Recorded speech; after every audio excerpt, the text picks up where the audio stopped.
teman-teman, kita lanjutkan kembali bahasan kita kali ini. Sebelumnya tadi yang pertama kali kita bahasnya yaitu tentang kesetimbangan partikel. Nah, dari kesetimbangan partikel ini, kesetimbangan partikel di situ ada kesetimbangan 3 gaya. Nah, dilanjutkan dengan kesetimbangan benda tegar. Namun di kesetimbangan benda tegar ada besaran yang perlu kalian ketahui terlebih dahulu. Nah, setelah kalian mengetahui besaran tersebut yaitu momen gaya, barulah kita bisa memasuki yaitu tentang kesetimbangan benda tegar itu sendiri. Nah, saya buat catatan baru. Nah, kesetimbangan benda tegar. Kita fokusnya di kesetimbangan benda tegarnya. Yang tadi ya. Kesetimbangan benda tegarnya. Nah, pertama tadi kita bahas di kesetimbangan partikel ada syarat yaitu sigma F-nya itu harus sama dengan 0. Kalau dia sejajar sumbu X maka sigma Fx-nya itu sama dengan 0. Kalau dia sejajar sumbu Y maka sigma Fy-nya itu sama dengan 0. Ini syarat kesetimbangan partikel. Nah, di kesetimbangan benda tegar juga menerapkan syarat yaitu sigma F sama dengan 0 atau sigma Fx sama dengan 0 dan sigma Fy sama dengan 0.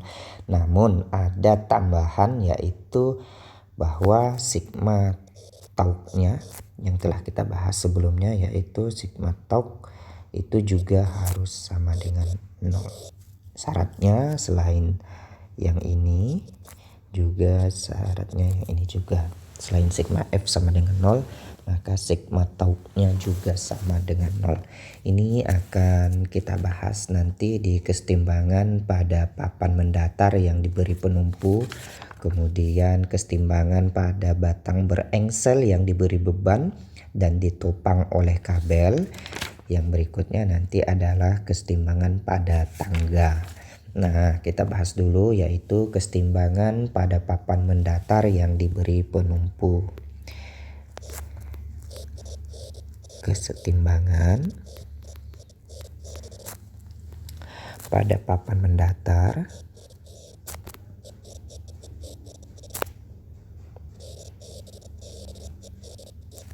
yang diberi penumpu. Ini penerapannya di kesetimbangan benda tegar. Nanti akan kelihatan sekali syarat-syarat yang digunakannya ini. Kita langsung ke contoh soal saja.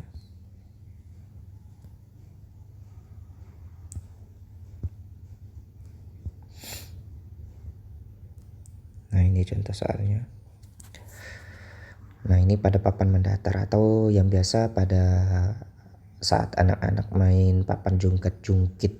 Nah, itu penerapannya kesetimbangan pada papan mendatar yang diberi penumpu.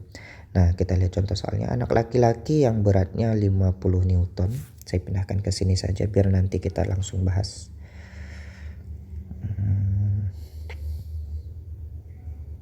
Saya pindahkan ke catatan dulu ya.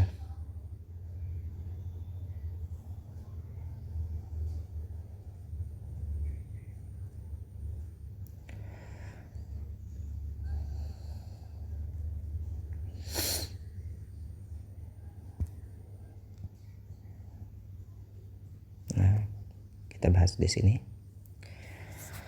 Anak laki-laki dengan berat 50 Newton dan perempuan dengan berat 40 Newton duduk pada papan kayu yang panjangnya 2 meter.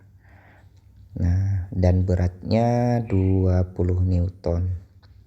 Papan tersebut ditumpu oleh batang kayu berbentuk silinder seperti ditunjukkan pada gambar yang di samping ya. Papan kayu ini memiliki ketebalan merata. Titik beratnya di tengah-tengah papan dan seimbang di atas penumpu batang kayu sebelum kedua anak duduk di atasnya.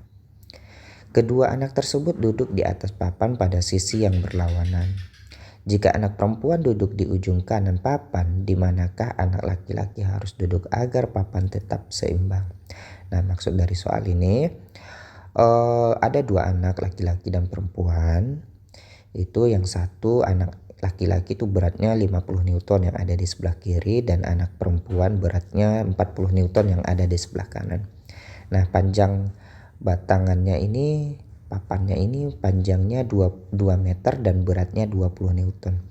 Jadi sebelum anak tersebut duduk, yang jelas papannya ini kan harus berpenumpu di tengah-tengah sini.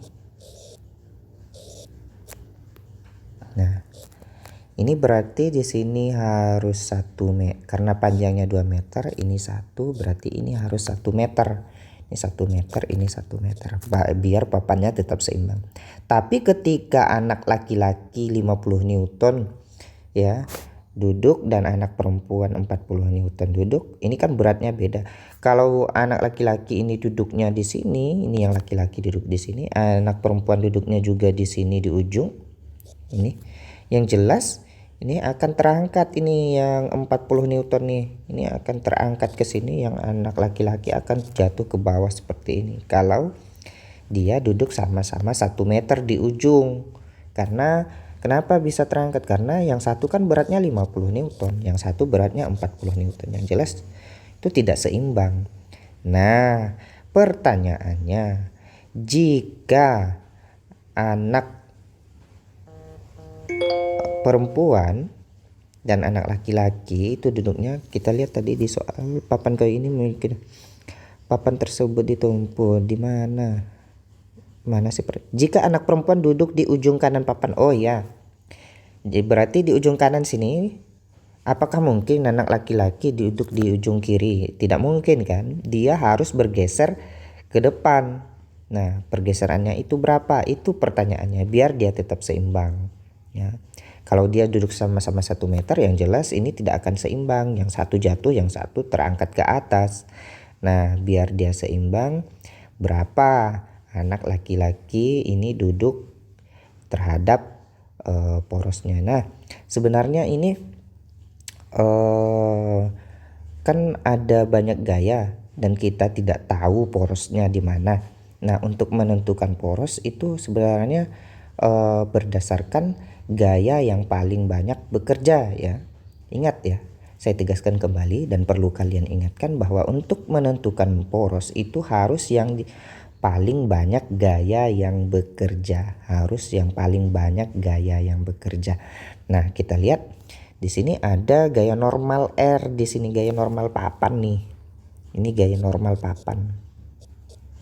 Di sini ada gaya normal papan, dan di sini ada gaya berat papan yang arahnya selalu ke bawah. Gaya berat papan itu 20 Newton. Nah, dari keempat gaya ini ya, dari keempat gaya ini kan ada dua gaya yang letaknya satu titik ya, satu titik di titik ini, yang satu titik ini. Ada dua gaya di sini. Otomatis porosnya ada di gaya yang paling banyak bekerja. Nah, ini kan ada dua gaya yang bekerja pada titik ini, maka porosnya otomatis ada di sini. Nah, di mana syarat kesetimbangan benda tegar tadi selain sigma F sama dengan 0, maka sigma torque-nya juga sama dengan 0. Nah, kita lihat berat anak yang namanya gaya berat itu kan arahnya selalu ke bawah. Arah gaya berat kan selalu ke bawah. Ini berat yang anak 40 Newton. Nanti di sini ada anak yang beratnya 50 Newton.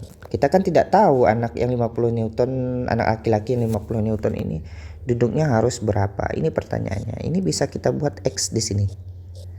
Sejauh X. Sedangkan yang perempuan kan sejauh 1 meter. Itu dari soal ya. Sejauh 1 meter. Nah, porosnya ada di tengah-tengah. Nah, sigma torque sama dengan 0. Sigma torque sendiri tadi kan rumusnya, torque sendiri itu kan rumusnya F kali L. Nah, F kali L. Lihat gaya anak perempuan kan 40 Newton. L-nya berapa? 1 meter. Sedangkan anak laki-laki itu gayanya 50 Newton. L-nya berapa? L-nya tidak diketahui. Maka kita gunakan syarat ini. Sigma tau sama dengan 0. Nah, ini porosnya di sini. Anak perempuan 40 Newton, ini arahnya ke sini. Anak laki-laki 50 Newton arahnya ke sini. Nah, kita lihat untuk menentukan menentukan momen gaya itu harus yang tegak lurus terhadap poros. Kedua-duanya udah tegak lurus terhadap poros. Yang kedua, lengan momen dihitung terhadap poros. Lengan momen yang anak perempuan itu 1 meter. Lengan momen anak laki-laki itu X meter. Nah, yang ketiga, syarat yang ketiga itu searah jarum jam dan berlawanan arah jarum jam. Kita lihat sini porosnya anak perempuan arahnya ke bawah. Nah, otomatis nanti kan perputarannya gini, dia searah jarum jam. Maka anak perempuan F-nya 40 dikali L-nya berapa? 1. Nah, yang anak laki-laki kan 50 meter di sini posisinya dan dia geraknya ke bawah, porosnya di sini. Otomatis nanti gerak perputarannya kan gini. Nah, dan berlawanan arah jarum jam dikurang dengan 50 dikali L anak laki-laki itu tadi berapa? Yaitu kita ambillah X ya, nilainya sama dengan 0. Nah, maka 40 kali 1 40 dikurang 50 kali X. 50 X nilainya sama dengan 0. Nah, tinggal kita pindahkan. 40 nilainya sama dengan 50 X. Nah, karena sama-sama nominal 0, maka X-nya dapatlah pindahkan 4/5 atau sekitar 0,8 meter ya. 0,8 meter dari poros. Jadi masuk akal. Jadi ketika ini si anak perempuan 1 meter dari 1 meter dari poros, maka yang anak laki-laki harus duduk 0,8 meter terhadap poros. Seperti itu ya. Oke, itu menentukan kesetimbangan pada papan mendatar yang diberi penumpu. Nih, kalau mau dicatat silahkan.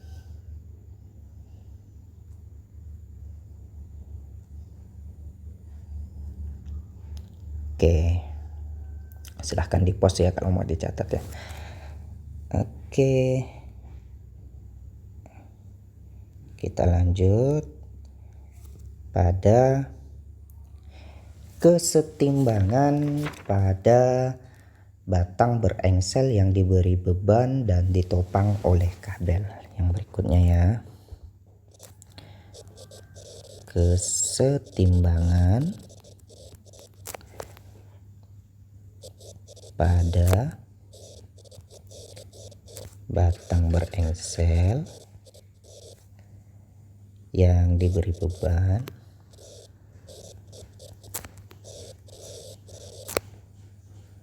dan ditopang oleh kabel.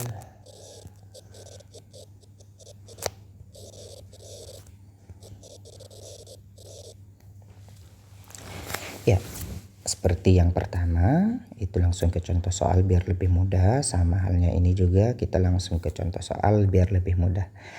Kesetimbangan pada batang berengsel yang ditopang, yang diberi beban dan ditopang oleh kabel. Nah, ini contoh soalnya. Contoh dari kesetimbangan pada batang berengsel yang diberi beban dan ditopang oleh kabel.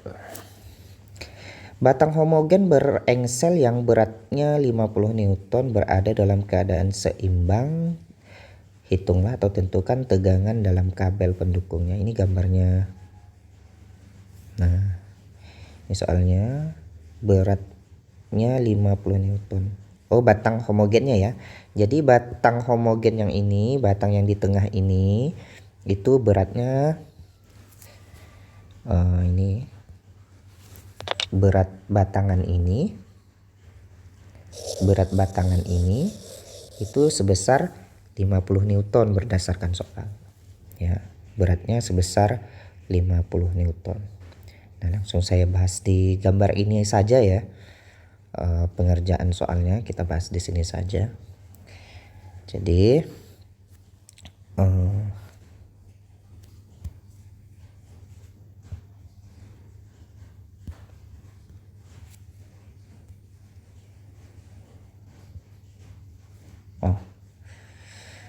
sebentar, ini di update baru nih, jadi agak linglung, agak kurang paham. Oke. Ini kan berat batangnya tadi kan 50 Newton. Sedangkan di sini membentuk 37 derajat. Saya besarkan sedikit lah. Mana size-nya nih?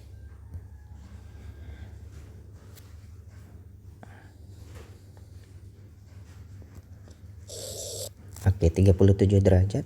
Berat batangnya tadi 50 Newton, berarti kita simpan di tengah-tengah ya, karena berat batang itu pasti di tengah-tengah. Berat batang itu pasti di tengah-tengah. Nah, batangannya itu sepanjang 140 cm. Kita lihat ya. Dari sini ke sini kan, dari ini ke sini ini 100 cm, dan dari sini ke sini itu 40 cm. Jadi total panjang batangannya itu 140 cm. Nah, di sini ada tegangan, ada tali. Yang jelas kalau ada tali berarti ada tegangan tali ke sini yang arahnya selalu ke atas kalau gini. Nah, arahnya ke atas. Ya, kalau kita gambarkan itu seperti itu ya. Jadi kalau kita gambarkan seperti ini dia. Berat beban di sini, berat kayunya tadi 50 Newton. Sedangkan sudut yang dibentuk di sini nanti ada beban 100 Newton. Kemudian ada tegangan tali ke sini. Ini T, berarti ini tegangan tali T. Porosnya di mana ya? Porosnya ada di engsel sini. Porosnya berarti di ujung sini. Ya, semoga aja paham ya. Nah, sekarang kita lihat. Nah, untuk menentukan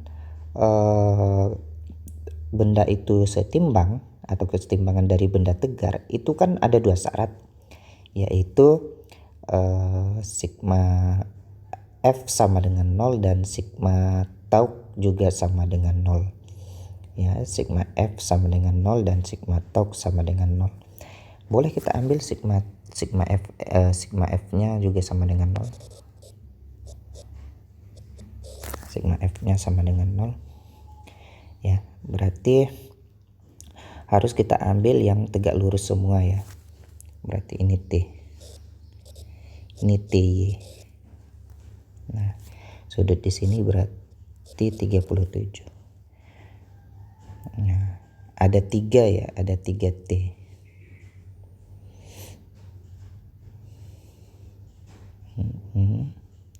Dan boleh kita ambil sigma tau sama dengan 0.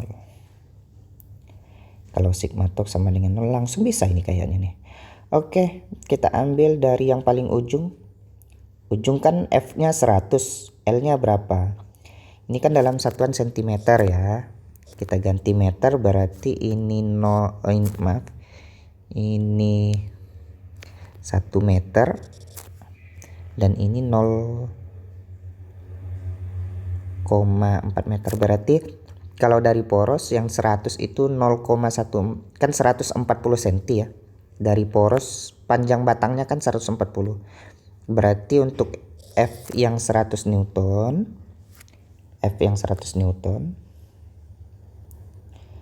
100 Newton. Kan arahnya ke bawah, porosnya di sini, otomatis putarannya ke sini. Searah jarum jam, maka udah positif. 100 dikali dengan L-nya berapa? 140 cm atau 140 berarti 0,14 meter ya.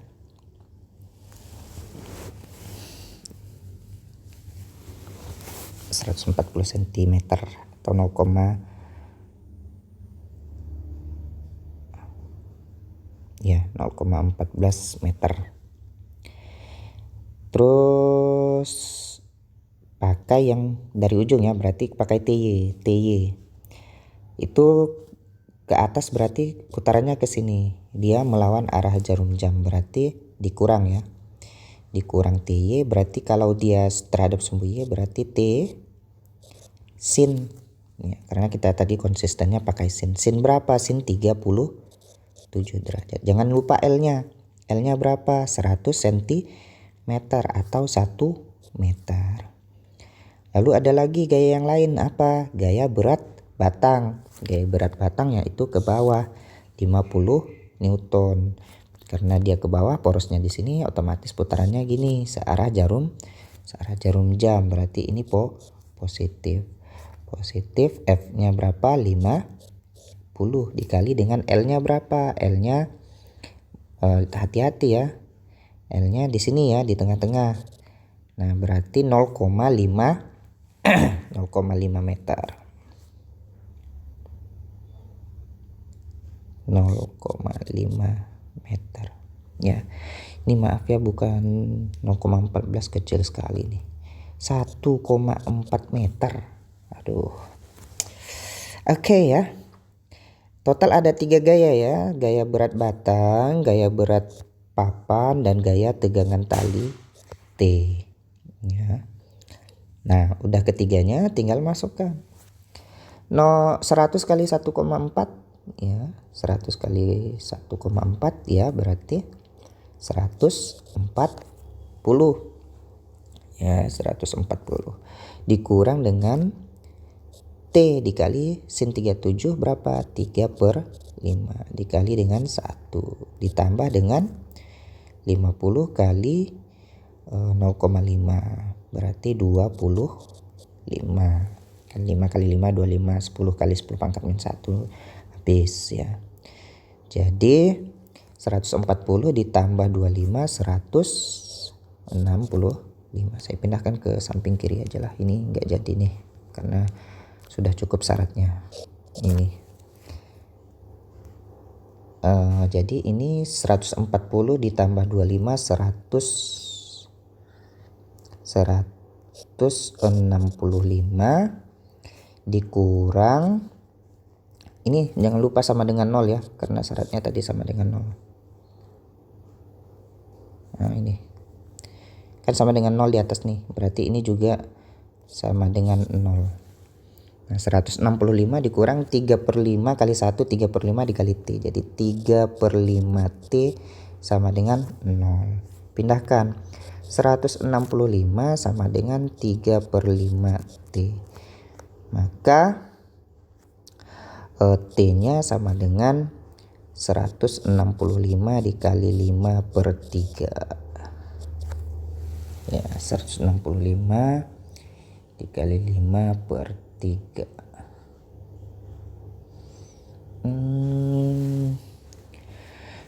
165 dibagi 3 15 bagi 3 55. Oke.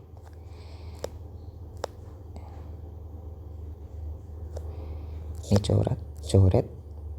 Ini dapat 55 dikali 5. 5 dapat 2. 25 26 7. Jadi T-nya 275 Newton. Jadi tegangan talinya 275 Newton. Ya, sesuai dengan syarat. Kita cek lagi bahwa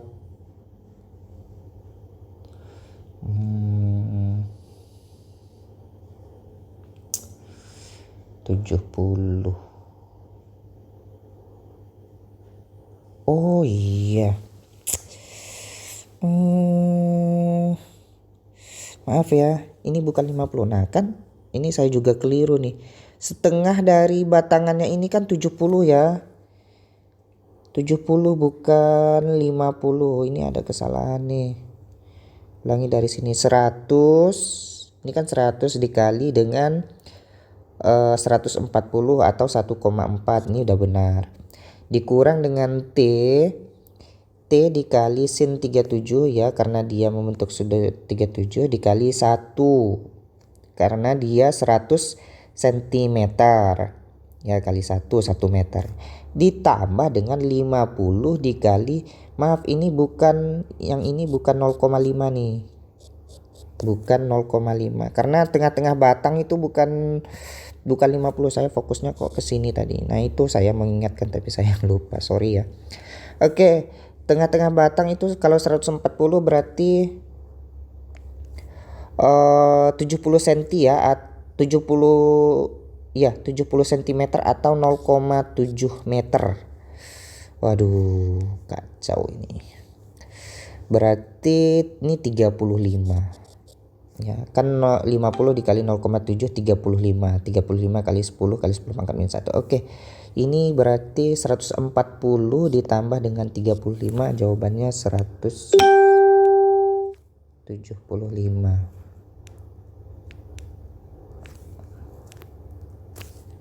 Kenapa nggak bisa dihapus nih?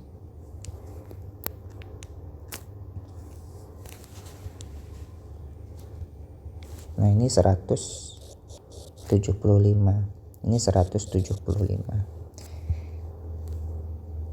Saya ganti ini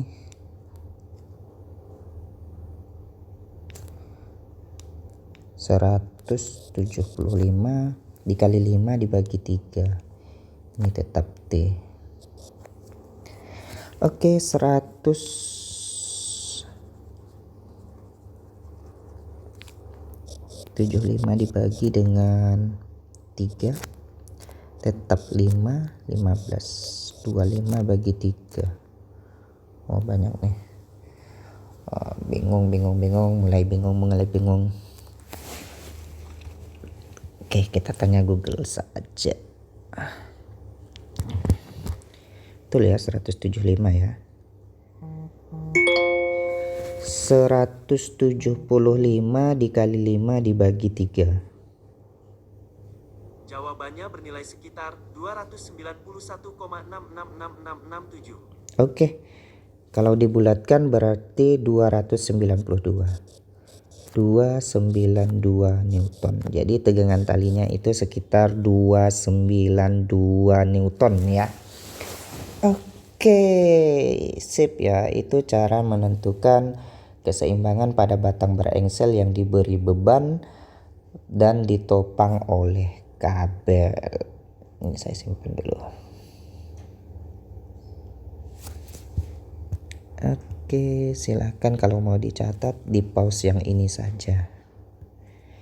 Langkah-langkahnya sesuai dengan yang saya jelaskan tadi ya. Dan ini juga bisa diulang kalau nggak paham. Oke, berarti kita lanjutkan yang keseimbangan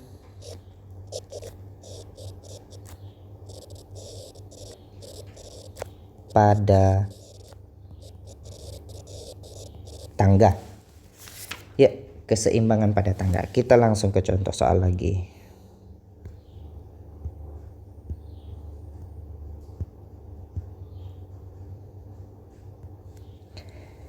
Nah, sebuah tangga homogen AB yang panjangnya 5 meter dan beratnya W.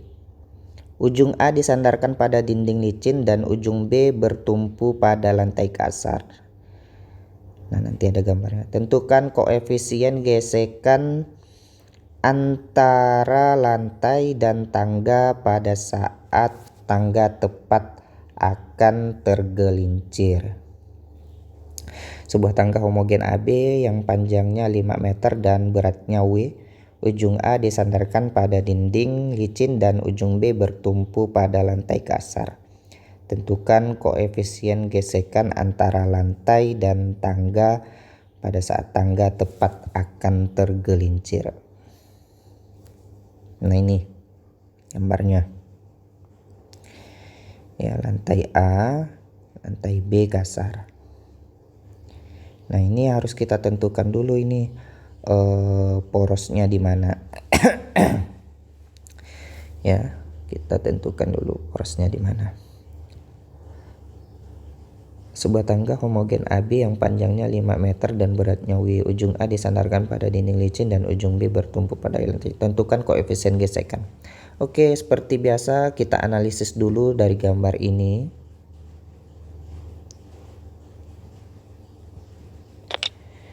Kita analisis dulu gambarnya. Sama seperti sebelumnya. Oke.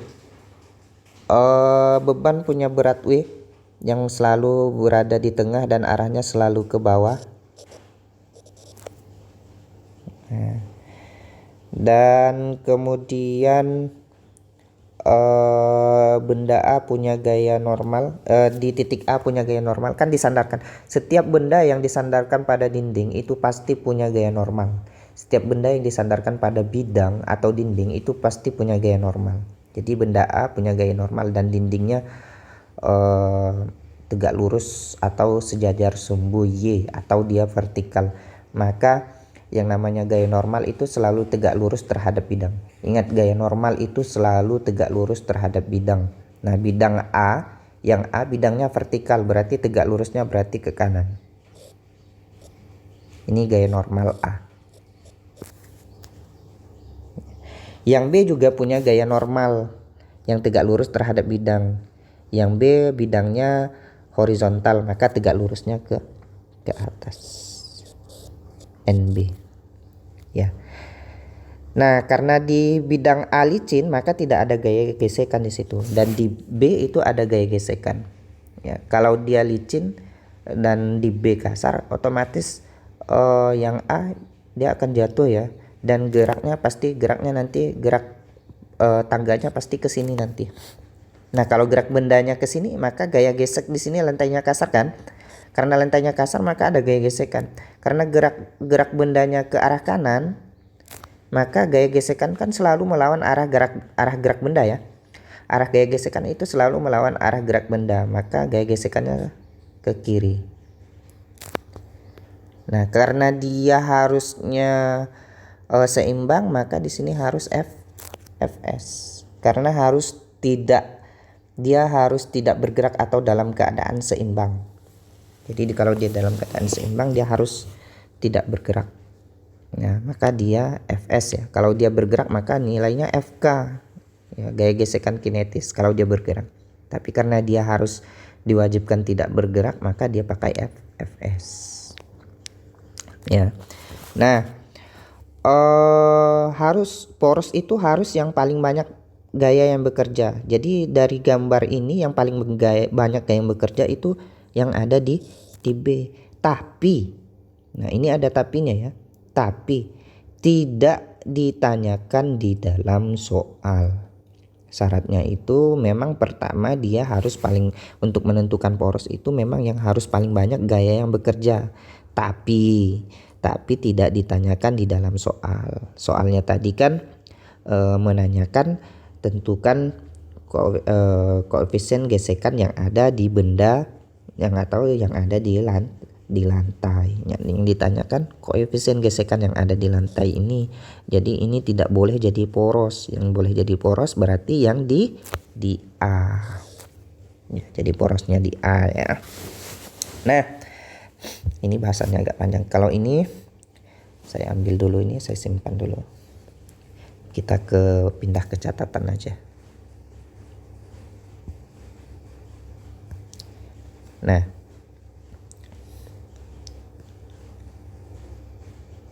mana gambar tadi?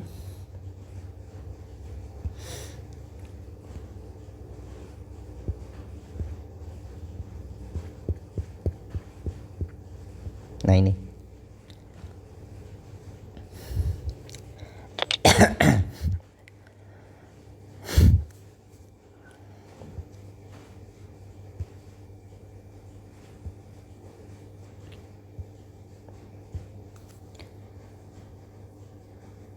Ini saya potong dulu nih.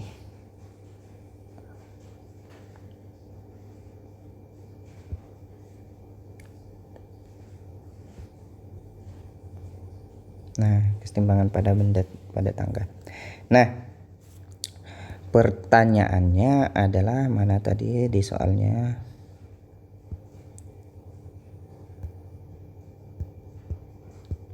Ini soalnya ya. Tangga homogen AB yang panjangnya 5 meter dan beratnya W. Ujung A disandarkan pada dinding licin dan ujung B bertumpu pada lantai kasar. Tentukan koefisien gesekan antara lantai dan tangga pada saat tangga tepat akan tergelincir. Ingat, kalau dia tepat akan tergelincir berarti dia belum bergerak. Ya, dia masih belum bergerak dan berarti masih dalam keadaan diam. Nah, yang harus kita tentukan itu koefisien gesekan. Ingat ya, koefisien gesekan itu beda dengan gaya gesekan.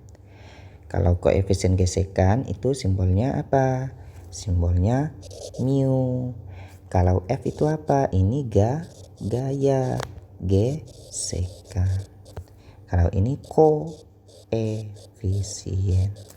Kekeliruan ini jangan sampai terulang ya.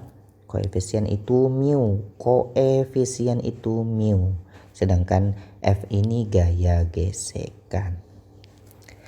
Oke. Nah, panjang batangannya 5 meter. Sedangkan di bawah itu 4 meter. Jadi kalau saya gambarkan lagi gini. Ini ya. Ini batangnya nih. Ini 5 meter. Ini 4 meter di sini. Otomatis di depannya berapa? 3 meter. Kan Pitagoras ya. Nah, di A ini punya sudut. Anggaplah sudut antara alfa dan beta ya. Sini alfa lah dan sini beta. Ya, alfa beta. Kalau kita ambil di sini, kita pisahkan aja. Nah, di sini ada gaya N, NB. Sini ada gaya F, Fs. Kemudian di tengah ada gaya W. Di A ada gaya N, Na. Nah, porosnya di mana? Di sini. Ya. Berarti kalau yang di sini kan Fs pakai sudut apa dia Fs? Nah, Fs kan sesuai dengan ini ya. Ini miringnya, ini datarnya. Berarti Fs ini beta. Di sini kan alfa. Oh, maaf. Kalau alfa di situ, oh ini bukan, sorry. Ini alfanya di sini nih. Kita lihat nih kan, ini alfanya. Nah, berarti betanya di sini. Na berarti dia pakai sudut beta di sini. Nah, NB ini beta berarti di NB ini alfa. Ya, NB berarti alfa. Kan berseberangan nih. Ini yang Fs berseberangan dengan Na. Ya, Fs berseberangan dengan Na. NB berseberangan dengan yang ini. Maka sudut yang ada di NB itu alfa, sudut yang ada di Fs itu beta. Ya. Nah, lalu di W sudutnya apa? Nah, W kan ini, gini ya W ya. Nah, ini W-nya, ini miringnya. Nah, ini miring. Maka sudutnya di sini apa? Sudut alfa, sesuai dengan yang di atas. Kalau lihat gambarnya tuh. Ya, alfa. Ini kan berseberangan. W ini kan berseberangan dengan NB juga nih. Nih, W berseberangan dengan NB, maka sudutnya alfa. Ya. W sudutnya alfa, NB sudutnya apa? Alfa, kemudian Fs sudutnya beta, dan Na sudutnya beta. Ya. Nah, sesuai dengan syarat kesetimbangan benda tegar,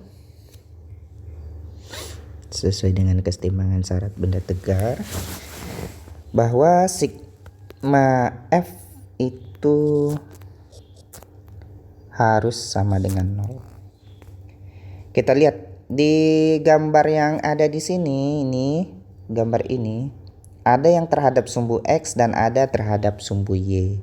Ingat, yang terhadap sumbu X berarti yang horizontal, yang terhadap sumbu Y berarti vertikal. Berarti kita ambil yang sigma fx dulu. Sigma fx sama dengan 0. Kita lihat yang terhadap sumbu X kan ada NA. Ini ada NA dan ada Fs ke kiri. NA ke kanan, Fs ke kiri. Ini yang sejajar sumbu X ya. Berarti NA dikurang dengan Fs. Nilainya sama dengan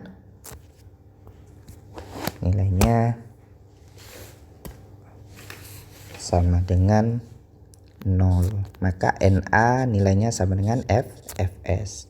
Fs sendiri berarti gaya gesekan kan mu S dikali dengan N kan. Nah, Fs N-nya kan punya B ya, N-nya punya B. Ini Fs N-nya punya B, maka mu S dikali NB ya. Fs-nya mu S dikali NB. Nah, kita lihat yang sigma Fy sama dengan 0. Yang sejajar sumbu Y apa saja? NB dengan W. NB ke atas, maka NB dikurang dengan W. Nilainya sama dengan 0. Maka NB sama dengan W. W-nya tadi ada ya. Di soal tadi ada nggak W-nya? Oh, nggak ada. W-nya hanya W ya. Berarti cukup NB sama dengan W. Nah, barulah syarat yang kedua, sigma tau sama dengan 0. Nah, porosnya di mana? Ini porosnya ada di A. Berarti Na bisa kita abaikan. Abaikan. Kenapa kita abaikan? Karena dia letaknya di poros. Tinggal ada 3 gaya lagi. Ada W, ada NB, dan ada Fs. Tinggal kita perhatikan arahnya. Maunya kita itu pakai yang ujung dulu biasanya ya. Berarti kita pakai yang ujung. Nih, yang di ujung ada Fs dan ada NB. Porosnya di atas. Fs arahnya ke kiri. Maka otomatis Fs itu searah jarum jam. Karena sigma tau berarti F kali L. F-nya Fs. Karena dia tidak tegak lurus, lihat ya. Papannya kan miring nih. Fs-nya gini memang tegak lurus, tapi yang dipakaikan yang tegak lurus terhadap papan ya. Berarti yang tegak lurusnya ini. Nah, Fs yang ini yang tegak lurus, Fs sin ini. Ya, Fs tadi dia pakai sudut beta, berarti Fs sin beta. Ya, Fs sin beta. Ya. Oh iya, bisa kita tentukan dulu nih sin alfanya berapa. Sin alfanya. Alfanya tadi kan ada di atas. Sin alfanya ada di atas, ini alfa. Alfa sin alfa berarti 4/5. Kan depan bagi miring. Depan alfa ini kan 4. Miringnya 5. Sedangkan sin beta ini depannya beta 3. Miringnya 5. Ya. Berarti Fs pakai sin beta berarti 3/5. Fs dikali 3/5 kan sin beta. Dikali dengan L-nya, jangan lupa L-nya ya. L-nya berapa? 5 meter ya. Panjang L dari A, dari poros A ke B ke Fs. Dari poros A ke Fs itu kan dengan momennya. Itu dihitung berdasarkan dari poros panjangnya 5 meter. Karena dia searah jarum jam maka nilainya positif. Udah yang Fs berarti kita ke NB ya. NB itu juga di ujung. NB juga L-nya berarti 5 nanti ya. NB berarti F-nya NB dan dia ke atas, porosnya di atas. Dia ke atas maka kan gini nih. Ini poros nih. Ini NB nih. NB kan geraknya ke atas. Berarti kan mutarnya gini nanti. Nah, berarti NB-nya berlawanan arah jarum jam, berarti dikurang NB Karena dia belum tegak lurus, karena tegak lurusnya kan ini. Ingat ya, yang diambil tegak lurus terhadap batang, bukan bidang. Kalau NB itu kan tegak lurus terhadap bidang, bukan batang. Sedangkan tegak lurus terhadap bidang, terhadap batang yang ini. Nah, NB tadi pakai sudut alfa. Ya, ini NB pakai sudut alfa. Ini ya. Kan di sini tadi NB nih. Nih NB nih. Dia sudutnya sudut yang mengapitnya kan sudut alfa ini. Nah, bukan yang beta. Yang beta yang mengapitnya kan Fs ya. Di sini Fs. Fs mengapitnya beta, NB mengapitnya alfa. Maka NB pakai sudut alfa. Kali sin alfa. Sin alfanya berapa? Sin alfanya ini 4/5. Dikali dengan L. Ya, tetap dikali dengan L. L-nya berapa? 5. Nah, L-nya kan dari poros ke ini, dari poros ke titik P, NB. Ya, kali 5. Nah, ada gaya lagi, yaitu gaya berat W, gaya berat batang. Nah, kita lihat gaya berat batang. Arahnya kemana? Ke bawah. Ini porosnya. Ini W-nya ke sini. Berarti otomatis dia akan putarannya ke sini. Putarannya gitu dia. Kan ke bawah kan? Porosnya di sini. Otomatis putarannya gini. Nah, dan searah jarum jam berarti positif. W kan? Nah, W-nya tidak ada, positif W dikali dia belum tegak lurus. Ini belum tegak lurus. Ini W di sini. Belum tegak lurus, batangnya kan gini. Tegak lurusnya kan ke bawah tuh. Berarti tegak lurusnya yang ini. Nah, tegak lurusnya yang ini. Sedangkan W di sini yang tegak lurus terhadap batang kan yang ini. Jadi yang diambil yang tegak lurus terhadap W. W pakai sudut alfa. Kita lihat di sini. Nah, di sini kan W nih. Nah, sama sudutnya dengan sudut ini. Sudut W kan sama dengan berseberangan nih, alfa di sini. Berarti sin alfa. Sin alfa sama dengan 4/5. Dikali dengan L. Ingat, harus dikali dengan L. L-nya berapa? Karena dia 5 meter, berarti setengahnya 5/2. Lalu sama dengan 0. Nah, tinggal dimasukkan. 5 coret-coret 3 Fs dikurang coret-coret 4 NB ditambah coret sisa 2 W sama dengan 0. Fs sendiri tadi kan mu S dikali NB ini ya. Nah, ini boleh dah saya buang nih biar tidak terhalang. Kan mu S dikali NB. Fs-nya kan mu S dikali NB. Dikurang dengan 4 NB. Ditambah dengan apa? W kan sama dengan NB nih.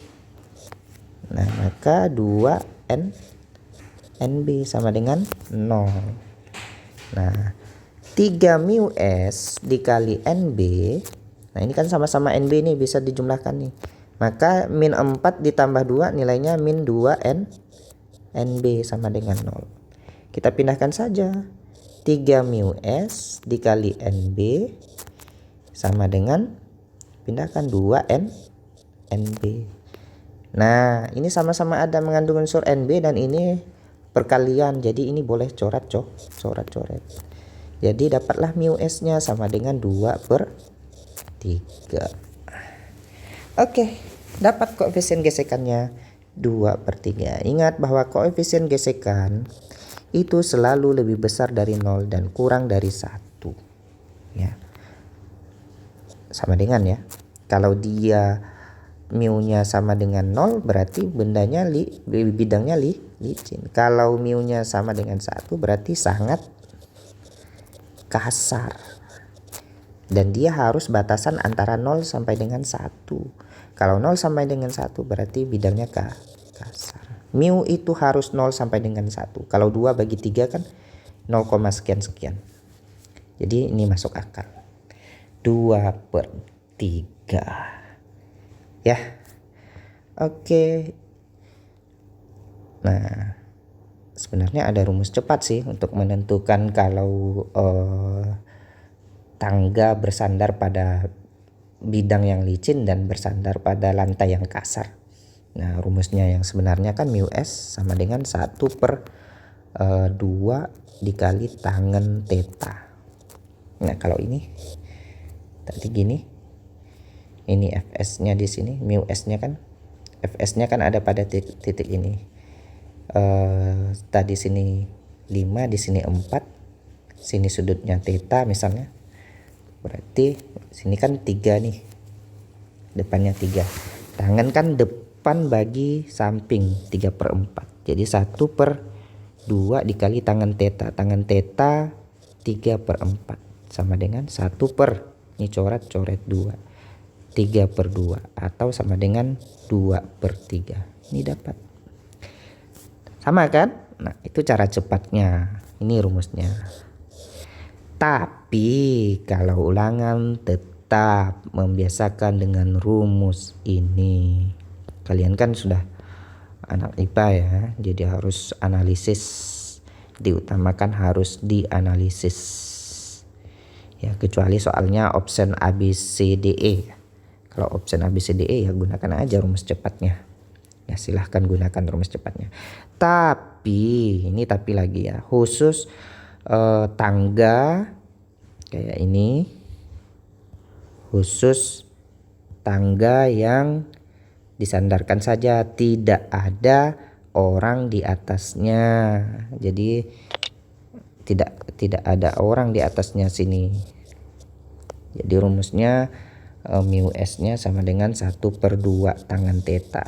Tapi kalau ada orang di atasnya, ingat, saya tegaskan kembali, kalau ada orang di atasnya ini tidak berlaku. Jangan paksakan, karena itu mati konyol namanya.